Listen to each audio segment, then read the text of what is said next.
didn't know the moment my life changed forever. No one ever does. You only see it later, like headlights in the rear view, when the damage is already done. Back then, I was just another woman trying to survive corporate America with a polite smile and a stapler that always jammed. I thought hard work mattered. I thought loyalty mattered. I thought fairness was real. I was wrong about all three. My name is Camila Warren, and for 5 years, I was the operations coordinator at Hawthorne & Vale, a corporate consulting firm that treated work-life balance like a punchline. Most days felt like walking on glass, but I stayed because I believed I was building a future. I believed promotions were earned and reputations were built by showing up early, staying late, and being the kind of person people counted on. I didn't know the people I trusted were already sharpening their knives. And the one holding the biggest knife? My own boss, Mitchell Crane. Mitchell looked like success carved into human form. Perfect hair, expensive teeth, and a voice smooth enough to sell broken glass. He treated me like I was his right hand, his go-to, the one who made everything run. He praised me in meetings, bragged to clients about me, even called me the backbone of the team. I believed him. God, I wish I hadn't. Everything shifted the day the company announced the open role for the senior ops manager. It was the position I'd been quietly preparing for, the one everyone, including Mitchell, told me I was destined for. I'd built the systems, trained the team, handled every crisis without flinching. Nobody else even came close. So when Mitchell knocked on my cubicle wall and said, "Get your resume polished, Camila. This one has your name on it," I felt hope bloom for the first time in months. I didn't know he'd already promised the job to someone else. Her name was Jessica Vale. Yes, Vale, as in the CEO's niece. Fresh out of an MBA program. 0 experience, 0 skills, 0 shame. But she carried the last name that could open any door in the building.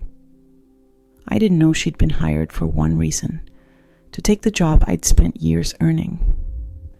The day she arrived, she floated through the office like she owned it. Blonde hair, red lips, heels sharp enough to stab a man's ego. She introduced herself like she was doing us a favor by existing in our fluorescent-lit corner of hell. Mitchell trailed behind her like a loyal dog. "This is our rising star," he said, hand on her back. "She'll be shadowing you, Camila." Shadowing me. I should have seen it then. Felt the cold breath of betrayal. But I smiled. I welcomed her. I even gave her the good chair while mine squeaked every time I moved. Over the next 2 weeks, Jessica shadowed me by forwarding her emails to me and leaving early for Pilates. She rolled her eyes at every task I explained and laughed when I mentioned how complex our projects were. "It's operations," she said. "How hard can it be?" Hard enough that she almost crashed our biggest contract by sending a blank proposal to a client. Hard enough that I had to fix her messes every single day. Hard enough that she bragged to the executive team about her ideas, the same ones she copied from my notes. But Mitchell didn't care. He ate up every fake compliment she fed him. And the closer the senior ops announcement got, the colder he became toward me. Suddenly, my reports were too detailed, my deadlines too slow, my performance inconsistent. Every word out of his mouth felt like another domino tipping in a line he'd secretly set up long ago. Then came the Friday afternoon meeting. Mitchell called me into the glass conference room, the one with the frosted door that made everything feel like a funeral. Jessica sat at the table with her arms crossed, wearing a smirk sharp enough to peel paint. "Camila," Mitchell said, "I'm going to need you to turn over your project files. Effective Monday, Jessica will be leading the department transition." I swallowed hard. Transition to what? "The senior ops manager role," he said, smiling like he'd won something. "We've chosen Jessica." Chosen? The word hit like a punch. Jessica raised her chin. It's nothing personal. It's just time for fresh leadership. Fresh leadership. I felt my pulse in my teeth. I've handled every one of those systems, I said.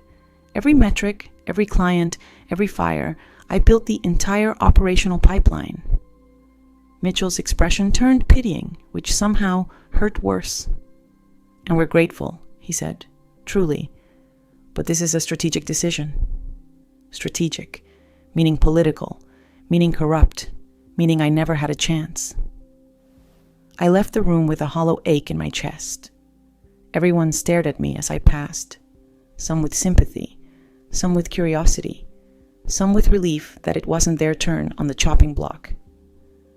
I walked to my car in a haze, sat in the driver's seat, and let the silence crush me. I'd given 5 years to those people.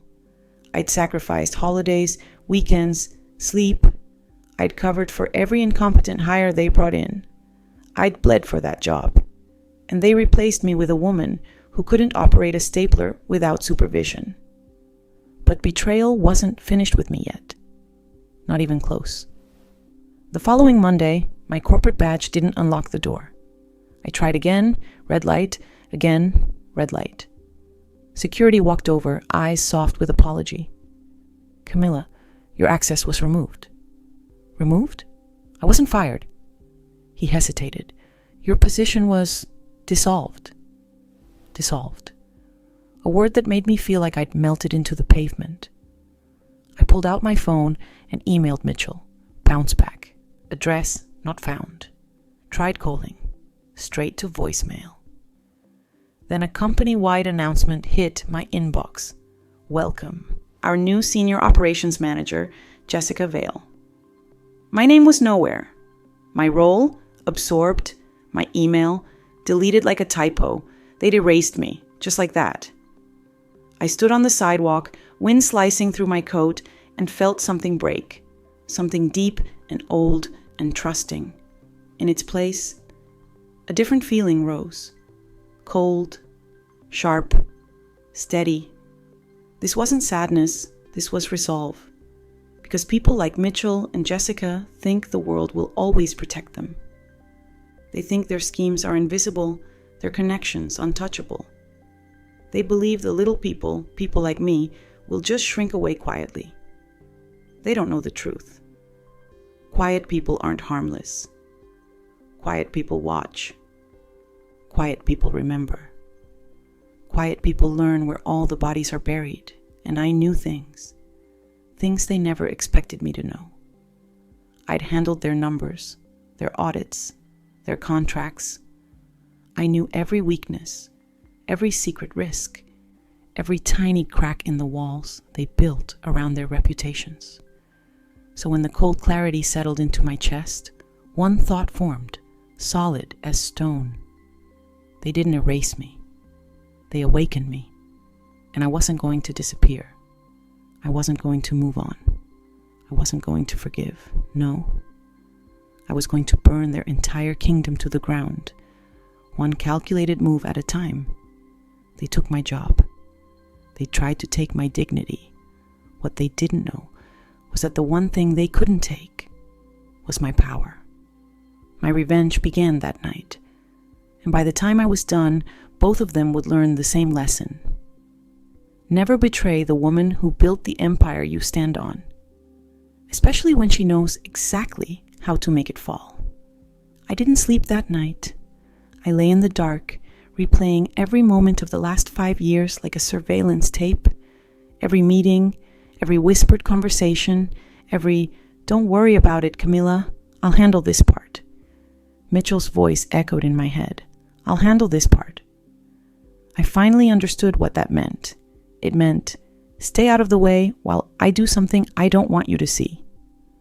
Too bad for him, I'd seen plenty. By 3 a.m., I was at my kitchen table with my old laptop open, a mug of coffee turned cold, and a folder I probably should have deleted when I left. I never meant to keep it. I'm not a hacker or a spy. I'm just thorough. Every time someone dumped a project on me last minute, I saved a backup. Every time a client tried to blame us for their own mistake, I kept receipts. Every time Mitchell ordered me to just fix the numbers to make a report look better, I saved the original version too. Old emails, draft reports, raw data, internal memos, 5 years of it, sitting on a dusty external drive in my kitchen drawer. I plugged it in and watched the file tree open. Hawthorne and Vale had always bragged about being compliance first. I used to believe that. Then I started noticing how often Mitchell adjusted timelines to hide missed milestones. How he labeled billable hours under consulting that had nothing to do with the client. How invoices went out before work was even scoped. He always told me it was normal. Everyone in this industry does it, Camila. Don't be so naive. I was naive, but I wasn't stupid. The deeper I dug through the files, the more it all came back. There, a folder named Q4 Adjustments. Inside, spreadsheets with 2 tabs. One labeled Client View, one labeled Internal. Same projects, different numbers. Entire blocks of hours shifted, inflated, relabeled. I opened one email chain from 2 years ago. A client had pushed back on the invoice. They'd questioned some charges. I remembered how angry Mitchell was that day, how he shut his office door, how he called me in and said, "We need to present this a different way." His instructions were in writing, barely coded. Move 62 hours from general review to strategy workshop. They'll pay more if they think it's strategic. Don't worry, they won't cross-check. They never do. I stared at the screen, my heart pounding. I'd done it. I'd moved those hours. I told myself it was above my pay grade to question it. I was just doing my job. But suddenly it wasn't just numbers anymore. It was fraud. Client overbilling, intentional misrepresentation, a pattern, not a mistake. And it wasn't just one client. It was all of them. I scrolled faster, clicking through folder after folder, the same game over and over. Reallocate hours. Shift budget. Reframe this. Hide that. Always with the same tone, confident, casual, like someone who truly believed nothing bad could ever happen to him. Everyone does it, Camila. No, everyone didn't have me. By sunrise, I had a picture, not just of shady billing, but of a system that Mitchell ran, a system the company either ignored or quietly encouraged, a system that looked a lot less like consulting and a lot more like theft. But revenge isn't just about rage, it's about timing. You don't just throw a bomb and hope it lands. You place it where it will trigger the avalanche. I needed 3 things: proof, power, and a way to make sure they couldn't crawl out of it. So I started with what I knew. Hawthorne and Vale's largest client was Apex Dynamics, a tech manufacturer with a reputation for being ruthless about contracts. They didn't like being lied to. Mitchell used to brag about how clever he was, optimizing revenue from them without them realizing. I'd handled almost every Apex report for 3 years.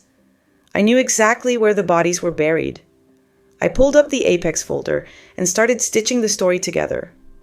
Old invoices, time logs, internal emails, drafts of reports, revisions ordered by Mitchell. Little by little, the pattern formed. Same project. Names, different hour counts. Rounding mistakes that always went in our favor. And a very specific thread where Mitchell wrote, "Make sure Apex doesn't see the original estimates."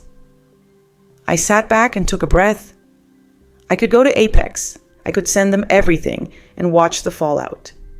But if I did it wrong, they'd settle in silence, and Hawthorne and Vale would take the hit privately while Mitchell and Jessica slipped away untouched. No, I didn't want a quiet scandal. I wanted something that would stick to them like tar. I opened a blank document and wrote one word at the top: Whistleblower. I didn't even need to Google it. We'd had an entire training module on compliance and whistleblower protections. I remembered sitting in a conference room while a board HR rep droned on about how we take these claims very seriously and we encourage you to speak up. They didn't mean it, of course, but Apex did, and so did regulators. So I started writing, not as me, not as Camila, as an internal employee with access to financial and operational data. I laid everything out in plain, calm, devastating detail. Dates, project names, specific invoice numbers, direct quotes from emails. Each example leading to one conclusion. Hawthorne and Vail had intentionally overbilled Apex by hundreds of thousands of dollars over multiple years. Then I attached supporting files. Not everything, just enough to prove I wasn't bluffing. Evidence first, ammunition later. I created a new email account with a meaningless username. No name, no hint of who I was. In the to field, I typed Apex Ethics and Compliance. Then Apex's General Counsel, then their CFO. I'd memorized those addresses years ago, formatting hundreds of status reports with their names at the top. Subject line, Urgent, Evidence of Systemic Overbilling by Hawthorne and Vail. My finger hovered over the trackpad. One click, and the life I used to know would be gone for good. One click, and I wouldn't be a former operations coordinator anymore. I'd be the match. I hit send. The email disappeared. And just like that, my revenge had a heartbeat. The next days moved slow and fast at the same time. I got a temporary job at a small logistics company to pay my bills. I smiled in interviews and said my previous role had ended due to restructuring. I nodded through onboarding, learned new systems, pretended to care about warehouse metrics and truck routing schedules. But my mind was still in the glass office. I checked the burner email at least 20 times a day. Nothing. Then, 3 days later, new message from Apex Legal. Subject, follow-up questions regarding your submission. My hands shook as I opened it. They were interested, very interested. They wanted more data, more examples. They asked if I had any internal reports that contradicted delivered invoices. They also said something else. We have engaged an external audit team. Any cooperation you can offer will be treated in strict confidence. External audit. That's what Mitchell had always feared. He used to joke about it late at night when we were still in the office and he thought I was on his side. If we ever get audited, we're all dead, he'd say with a laugh. Good thing that'll never happen. I replied from the burner with a calm, precise answer. I gave them more. Redacted some names, left others. Attached a second set of files, including one very important email where Mitchell wrote, "We can smooth this over on our side. Apex will never look deep enough to notice." I knew Apex. Now they were motivated to look deep. I could have stopped there. Let the audit do the work. Let the numbers speak. But revenge isn't just about exposure. It's about making them feel what you felt. Blindsided, powerless, small. So I turned my attention to Jessica. She thought she'd won. She was probably sitting in my old chair, spinning in it while she barked orders she didn't understand. Posting selfies from the office with captions like grind mode and boss energy. She'd stolen my promotion. Fine. I was about to turn her dream job into a sinking ship. I still had contacts at the company, people who liked me, people who weren't blind, like Andre in IT. He'd always had a soft spot for me, brought me coffee, helped me unlock corrupted files, ranted to me about bad code and worse management. We still followed each other on social media, so I posted. Nothing obvious. Just a short note. Funny how companies talk about integrity, then erase the people who actually had it. I didn't name Hawthorne and Vail. I didn't need to. Within an hour, I got a message from Andre. "You okay, Cam? Heard some rumors after you left. It was messed up." I typed slowly. You still in their systems? Unfortunately, he replied. Why? I thought about what to say, how close to the truth I could get without pulling him into something dangerous.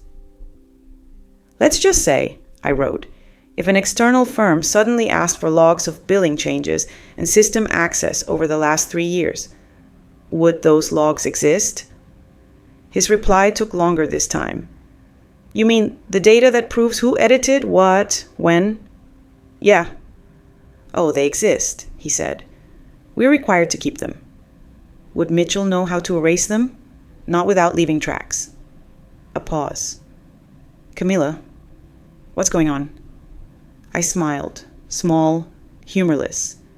Nothing you need to be part of, I wrote.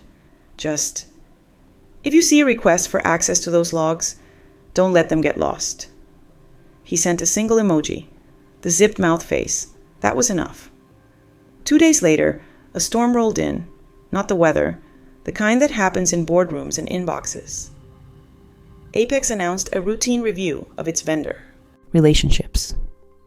Hawthorne and Vale went into panic mode. I could tell from the flurry of LinkedIn posts and sudden silence from people who used to overshare. Then Andre messaged me again. You didn't hear this from me, he wrote, but Apex brought in an audit firm this week. They're pulling logs. Mitchell has been in the server room twice asking weird questions. I could picture it. He'd be sweating through his suit trying to act calm while his empire trembled. Good. But I wanted one more thing. I wanted to watch him realize who did this. So I sent one final email, not to Apex, to Mitchell, from a different burner account so he couldn't trace it. No subject line, no greeting, just one sentence. Remember when you said an audit would kill you? Then I attached a screenshot of his own email about optimizing Apex billing. No explanation, no signature. I hit send. The message vanished into the digital void. I sat there, my heart pounding, picturing him opening it, seeing his own words staring back at him, realizing someone out there knew exactly what he'd done and had already pulled the trigger. He wouldn't be able to prove it was me. Not easily, but he'd know. And knowing is its own kind of punishment. My revenge was no longer a plan. It was in motion. Mitchell was cornered. Jessica was standing on a trapdoor she didn't even know existed. And Hawthorne and Vale was about to feel the first crack in its polished marble floors. This wasn't over. Not even close. I'd taken my first shot. They weren't just going to lose money. They were going to lose everything that mattered to them. Their image, their power, their name. Because karma doesn't always come on its own. Sometimes, someone like me has to push it along. I knew the audit would expose the numbers. I knew Apex would demand answers. I knew Hawthorne and Vale would scramble like ants around a kicked nest. But knowing isn't the same as seeing. And I wanted to see them fall. The chaos started on a Wednesday morning. I was at my new job, sorting through a stack of inventory reports, pretending to care about mislabeled pallets and warehouse bottlenecks, when my phone lit up with a text from Andre. You're not going to believe this. I stepped into a quiet hallway before replying. What's happening? There was a long pause. Then, Apex froze all contracts. They're requesting a full historical audit. CEO's in rage mode. Jessica's crying. Mitchell looks like he hasn't slept in a week. I exhaled slowly, feeling a strange mix of satisfaction and something deeper, something bittersweet. For years, I thought I wasn't powerful enough to make a dent in that place. And now the whole building was shaking. I typed, "This is just the beginning." He sent back the zipped mouth emoji again, and a thumbs up. My lunch break felt like walking through a dream. I ordered a sandwich I barely tasted. I watched people chatting around me, living their normal lives. No one knew that somewhere across the city, a multi-million-dollar firm was cracking open because of me. It should have felt like victory, and it did, mostly. But revenge is complicated. You don't get to take down the people who hurt you without losing some pieces of yourself, too. You don't stay clean while pulling others into the dirt. I'd accepted that a long time ago.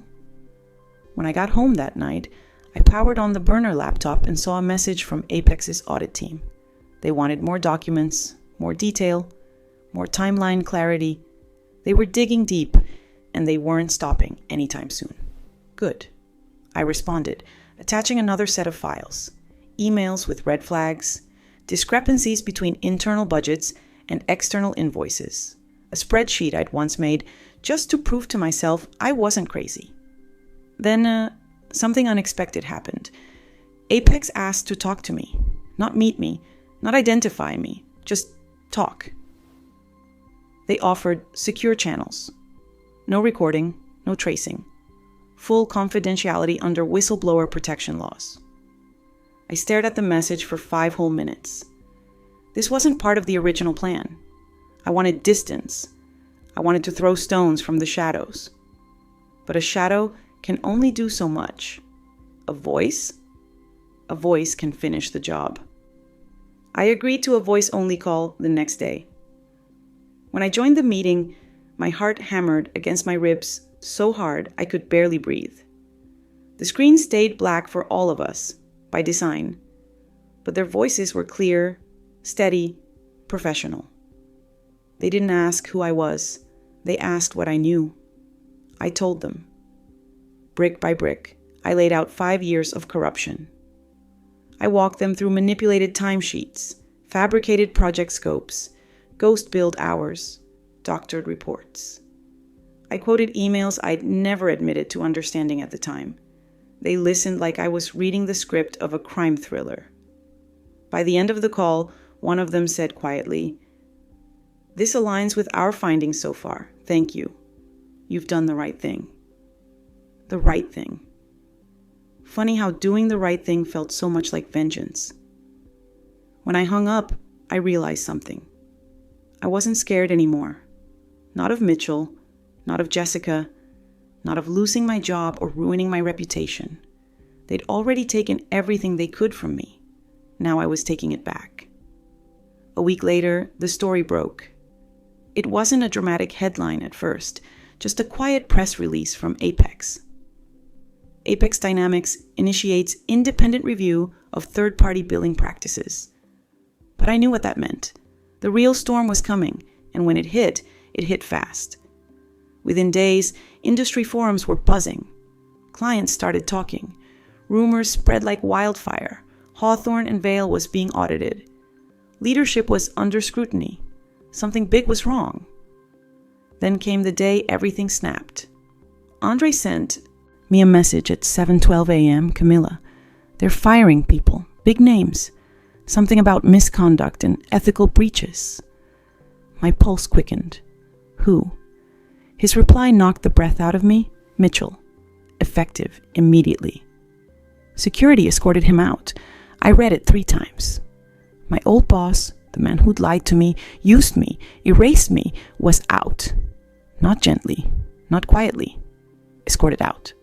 No reputation left. No power, no shield. I thought I'd feel nothing but triumph. But instead, I felt something heavier. A kind of closure I didn't expect. Then came the second message. Jessica's on administrative leave pending investigation. She's losing it. I almost laughed out loud. I pictured her sitting in my old office chair, wondering how the ground disappeared right under her designer heels, wondering what went wrong, wondering who betrayed her, wondering if maybe she'd earned this. She had. Every smirk, every lie, every stolen idea, every moment she stood beside Mitchell while they pushed me out. Their downfall wasn't an accident. It wasn't karma. It was me. I got ready for work that morning with a strange calmness in my chest, a stillness I hadn't felt in years. I looked in the mirror and didn't see the woman who'd been erased, humiliated, blindsided. I saw the woman who fought back, and then something happened I never saw coming. A letter arrived, not email, not a call. A physical letter, thick paper, formal header, from Apex Dynamics. My hands trembled as I opened it. They thanked me. Formally, professionally, sincerely. They acknowledged the role my evidence played. They stated that their external audit confirmed substantial overbilling by Hawthorne and Vale. They informed me that a full legal case was underway, with multiple regulatory bodies involved.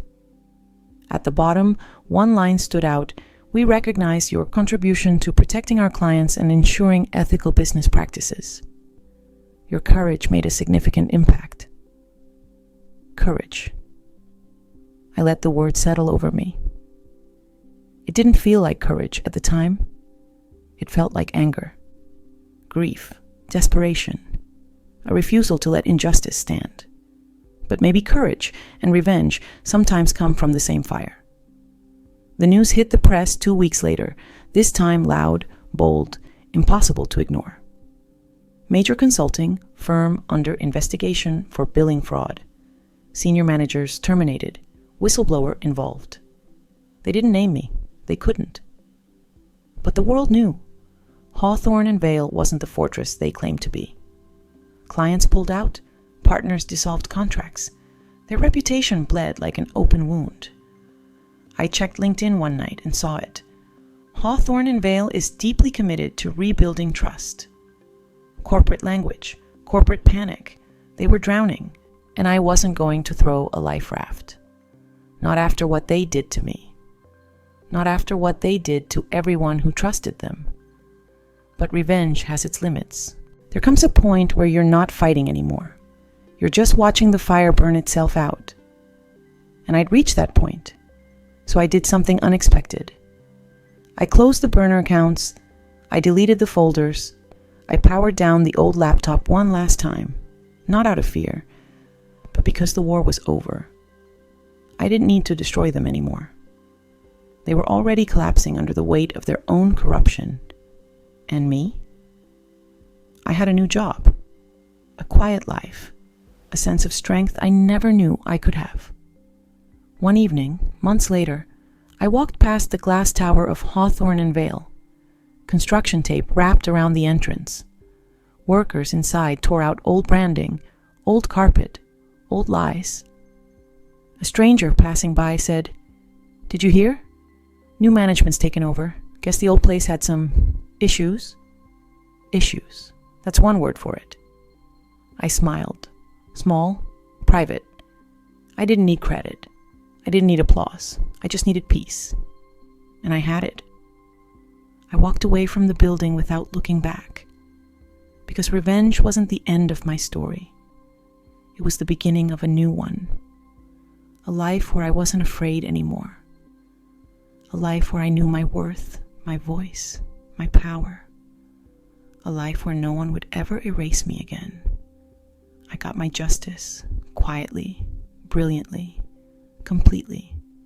And sometimes, that's the best revenge of all.